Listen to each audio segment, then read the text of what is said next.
बात शुरू हो गई।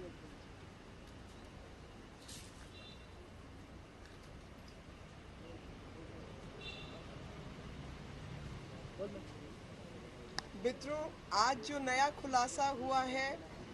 आम आदमी पार्टी के अपने विधायक श्री कपिल मिश्रा द्वारा और लगातार खुलासे हो रहे हैं, तो मुझे लगता है कहीं ना कहीं आपका नाम बदलकर काप कर देना चाहिए, क्योंकि ये अब आम आदमी पार्टी नहीं रही बल्कि केजरीवाल आदमी पार्टी बन गई है और लगातार काप के पाप का घड़ा फूट रहा है और उस फूटे घड़े में से जो पाप की आवाज़ें निकल रही हैं उसका कोई केजरीवाल जी जवाब नहीं दे रहे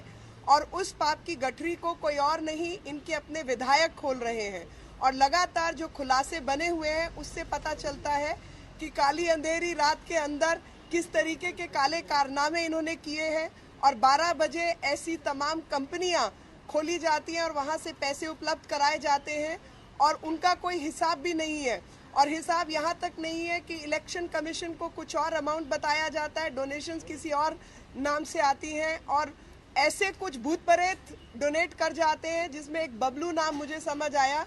कि बबलू नाम का व्यक्ति कोई है ही नहीं, मुकेश नाम का कोई व्यक्ति है ही नहीं और एक एड्रेस के ऊपर 187 कंपनियां रजिस्टर्ड है। तो आप अंदाज़ा लगाएं कि किस तरीके का भ्रष्टाचार यहाँ पर चल रहा है और लगातार भ्रष्ट सरकार के भ्रष्ट कारनामे सामने आ रहे हैं। मैं और दिल्ली की जनता यही जानना चाहते हैं कि इस पाप के फूटे घड़े से जो कराहट की आवाज़ें आ रही हैं उसका जवाब केजरीवाल जी या मिस्टर करप्ट कब देने वाले हैं, क्योंकि मिस्टर करप्ट ने लगातार करप्शन के दायरे को बढ़ाया है और उस दायरे को इस तरीके से बढ़ाया है कि भ्रष्टाचार ही नजर आ रहा है, दिल्ली में सरकार नजर नहीं आ रही है और उस सरकार को ढूंढने के लिए दिल्ली की आम जनता सड़कों पर घूम रही है और उसको कहीं पर काम और कार्रवाई दिखाई नहीं दे रही। आज जिस तरीके की बेशर्मी और बेरुखी इनके विधायकों द्वारा, नेताओं द्वारा लगातार प्रकट हो रही है, मैं तो उनसे यही जानना चाहती हूँ कि जो जो आरोप आप पर लगे हैं अब सीधे तौर पर आकर उसका जवाब दें। Any questions?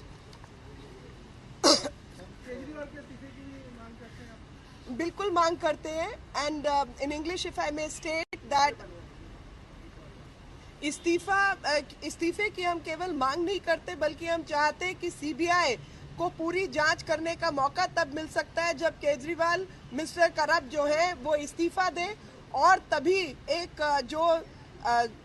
संवैधानिक पद है, चीफ मिनिस्टर का पद संवैधानिक पद है, संवैधानिक पद से जब वो इस्तीफा देंगे तभी इसकी बेहतर तरीके से जांच हो पाएगी। और कपिल मिश्रा जी ने सीबीआई को जांच का आग्रह पत्र पहले से ही दे दिया है।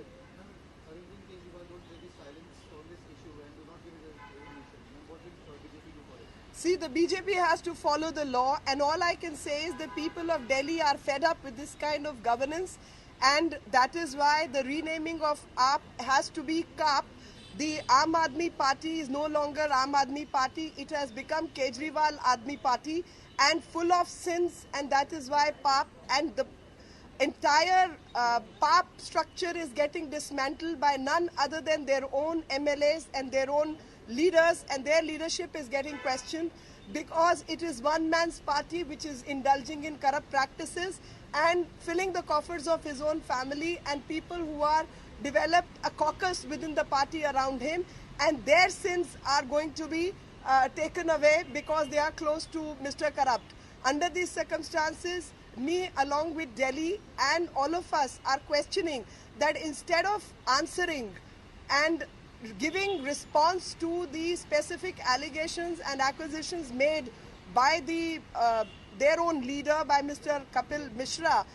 how is it that some of the leadership is indulging in mudslinging and brazenness, and they are trying to brazen the entire episode of corruption repeatedly?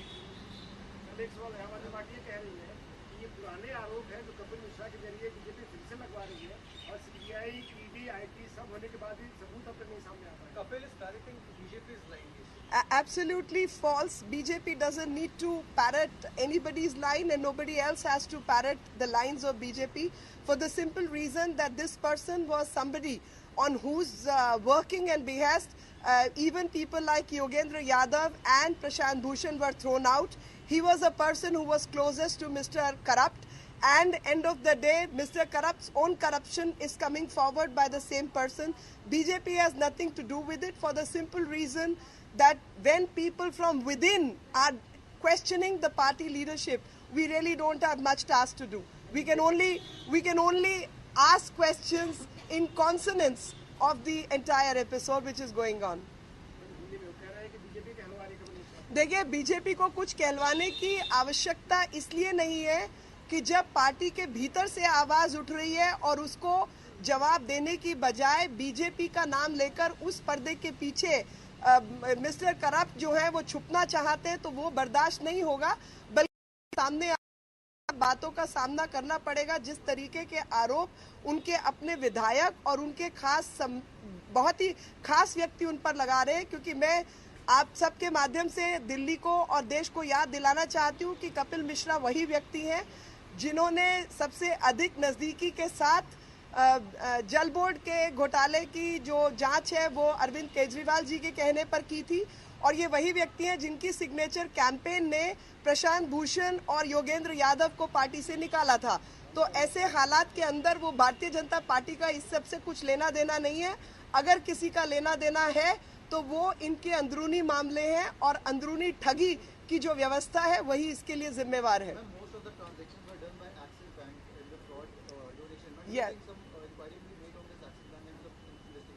I think